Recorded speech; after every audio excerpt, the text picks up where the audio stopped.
Hi brothers and sisters, welcome to this new video. Fed rate 0.25% BBS cut பண்ண உடனே பாசிட்டிவாக எல்லா மார்க்கெட்டும் act பண்ணிச்சு. இந்தியன் மார்க்கெட்டும் இன்னைக்கு கேப் அப் ஆச்சு. அதுக்கப்புறம் என்ன நடந்ததுங்கிறத நம்ம பார்ப்போம். அதுக்கு முன்னாடி ஒரு பிரதர் கமெண்ட் பண்ணியிருந்தாரு, நிஃப்டியுடைய லாங் டேர்ம் வியூ என்னன்னு சொல்லிட்டு. அதை நம்ம ஃபஸ்ட்டு பார்த்துடலாம்.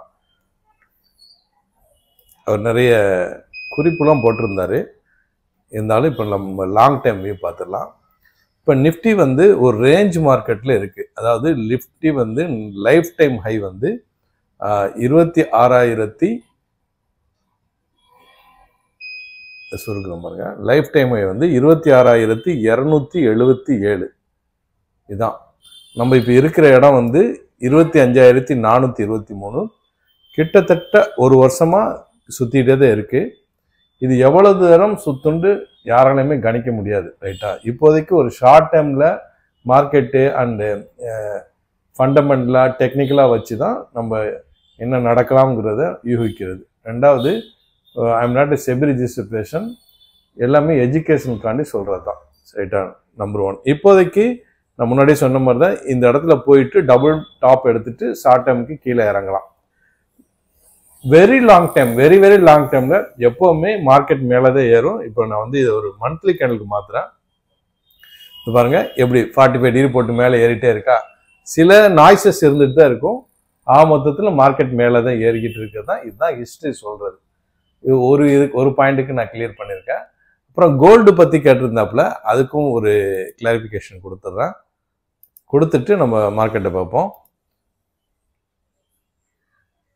இந்த இருக்குது, இது கோல்டுடைய சார்ட்டு. இது வந்து ஒரு மந்த்லி சார்ட்டுக்கு மாற்றிடுறேன். கோல்டு பாருங்கள், சேம் அஸ் யூசுவல் மார்க்கெட் மேல் நோக்கி தான் போயிட்டே இருக்கும். கோல்டுடைய தன்மையே அதுதான். நான் வந்து கிராமம் 300 ரூபீஸ்லேருந்து பார்க்குறேன் மீன் பிஸ்னஸில் இருக்கிறேன். சின்ன வயசில் நம்ம ஒரு 100 ரூபா எல்லாம் பார்த்துருக்கோம். அதாவது ஒரு கிட்டத்தட்ட ஒரு 15 வயசுலாம். ஆனால் நம்ம பிஸ்னஸ்ன்னு வரும்போது 300 ரூபீஸ்லேருந்து நம்ம பார்த்துருக்குறோம். இப்போ பாருங்க, மேல் சைடு தான். சில நாட்களில் ரேஞ்ச் போடும்.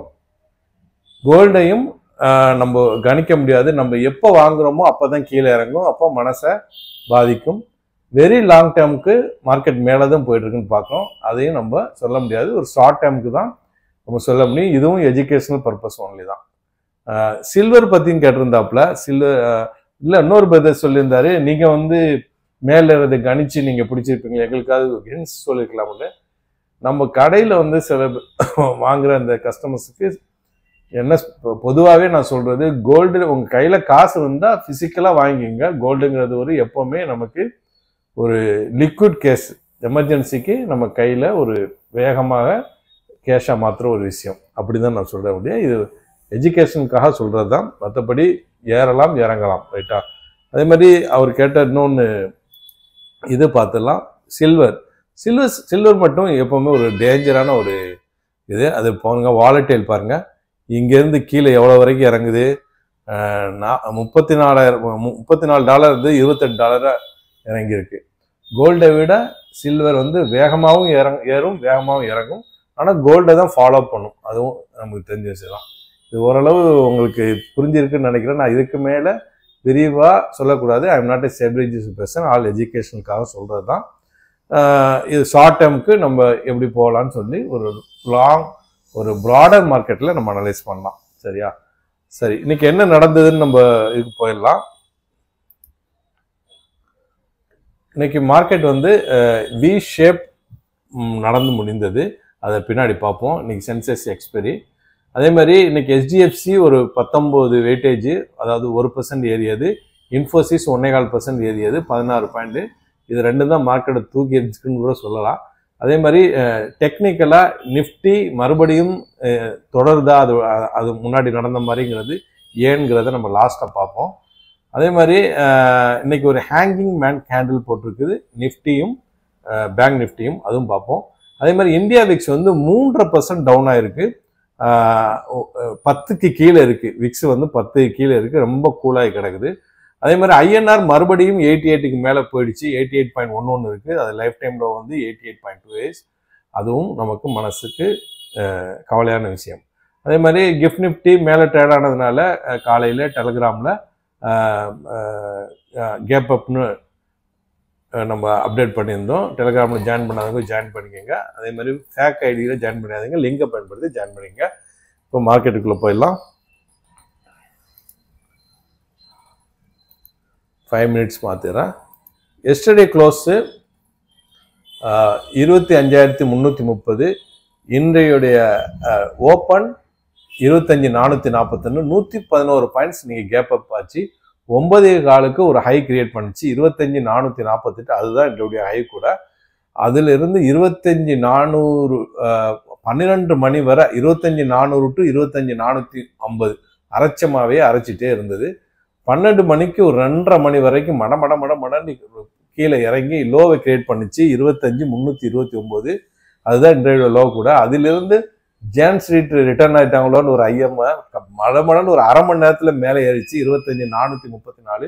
100 பாயிண்ட்ஸ் அப்பு. இன்னைக்கு ஆப்ஷன்ஸ்லாம் கீழே 0 to ஹீரோ, ஹீரோ to 0வா இருந்திருக்கும் எல்லாம். சரியா? இதுதான் நடந்து முடிந்தது. இன்னைக்கு ஓப்பன் 25,441. கொஞ்சம் பெருசு பண்ணுறேன். இன்னைக்கு ஹேங்கிங் மேன் கேன் போட்டிருக்கு. High 25,448, low 25,329, close 25,423. Green candle 36, red candle 15. Support 25,300 இப்போதைக்கு குயிக்காக. அடுத்தது 25,000. Resistance 25,700. Top gainer Eternal 3% up, HDFC life 2% up, Sun Pharma 1.25% up, Infosys 1.5% up. Top loser Coal India 1.5% down, Tata Motors 1.5% down, Bajaj Finance 1% down, Trent 1% down. வெயிட்டேஜை பொறுத்தவரை முன்னாடி சொன்னதான் HDFC +19, Infosys +16. இதுதான் market ஏறினது காரணம். Bank நிஃப்டிக்கு மாற்றிடலாம்.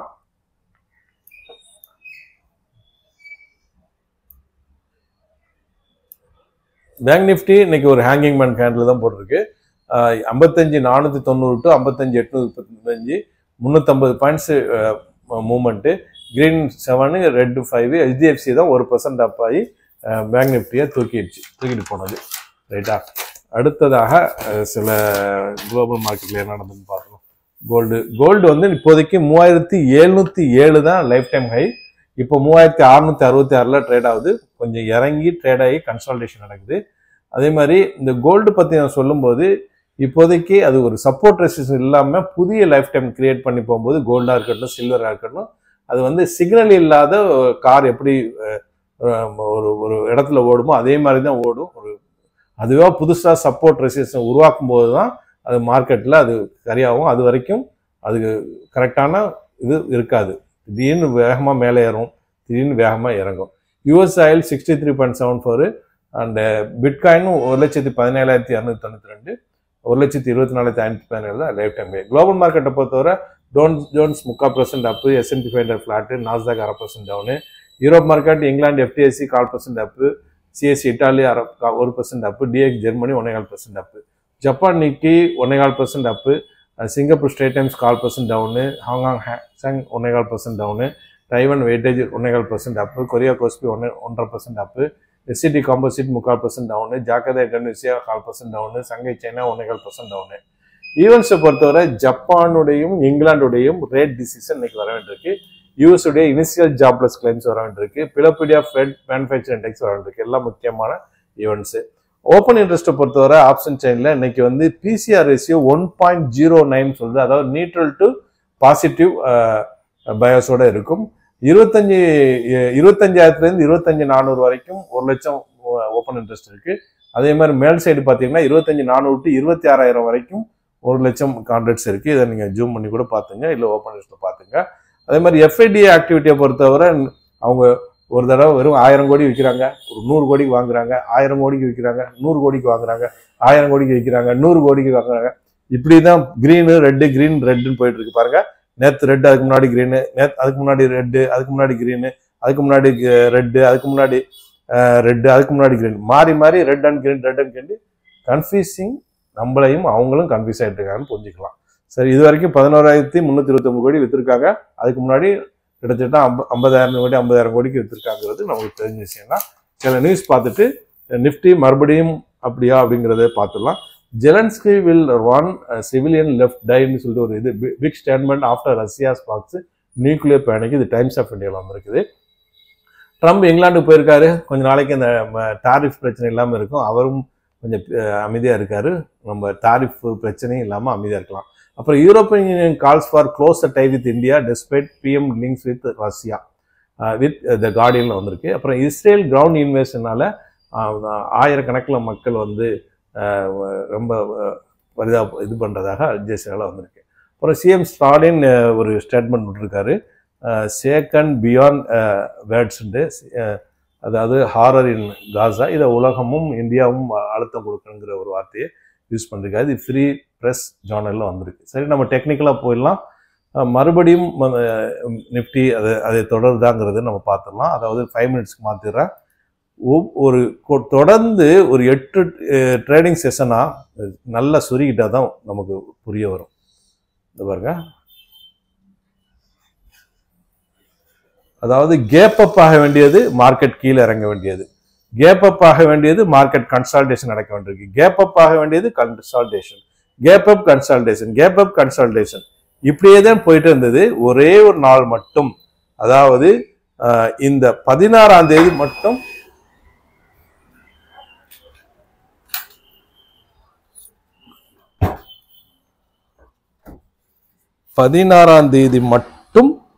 மார்க்கெட் என்னாச்சு, கீழே ஓப்பன் ஆனதுலேருந்து மேலே ஏறிச்சு. மற்ற எல்லா நாட்களும் கேப் அப் கன்சால்டேஷன் இல்லாட்டி கேப் அப் கீழே வர்றது.